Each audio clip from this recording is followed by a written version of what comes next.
On spécial force pour battre l'année, la saison là pour plier. Tout simplement de se faire confiance à eux-mêmes, surtout de prendre les choses calmement et de rester calme, je crois que c'est le maître mot. Et puis surtout de ne pas avoir peur de l'échec, parce que s'ils ont bossé régulièrement, il n'y a pas de raison qu'ils échouent. Mais il peut toujours y avoir des accidents, mais ce n'est pas la fin du monde pour autant.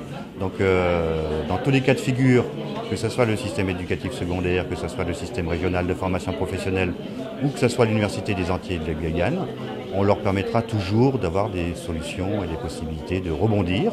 Mais je suis convaincu que l'an dernier, nos jeunes ont donné l'exemple de très bons résultats au bac. Il n'y a pas de raison que ça fléchisse cette année. L'Université des Antilles de la Guyane a pour politique d'encourager les initiatives étudiantes et d'anciens étudiants. Et l'une des valeurs ajoutées principales de cette manifestation, depuis qu'elle existe, et l'un de ses intérêts majeurs de notre point de vue de l'université, c'est qu'elle permet à des futurs étudiants de rencontrer des étudiants en cours d'études, mais aussi des anciens étudiants. Et pas seulement de nos départements, mais aussi des départements de la France hexagonale.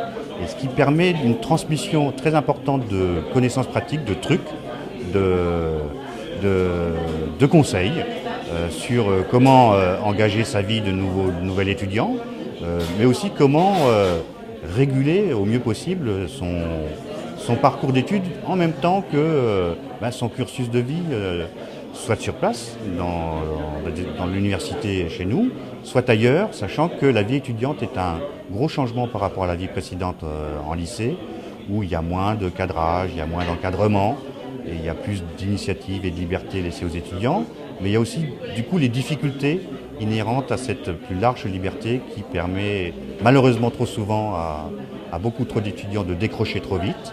Et le conseil des anciens étudiants et des étudiants qui sont déjà à l'université ou dans les classes préparatoires est le bienvenu pour les encourager à bien penser leur entrée dans la vie universitaire ou de l'enseignement supérieur de manière générale. Pour finir, je voulais donner quelques informations aux futurs étudiants, aux futurs bacheliers.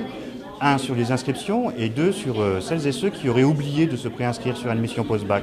Alors celles et ceux qui ont oublié de se préinscrire sur admission post-bac, pas de panique. Le site est réouvert, admission post-bac est réouvert à partir du 25 juin. Il y a toujours possibilité de se préinscrire dans quelque université que ce soit, chez nous ou ailleurs.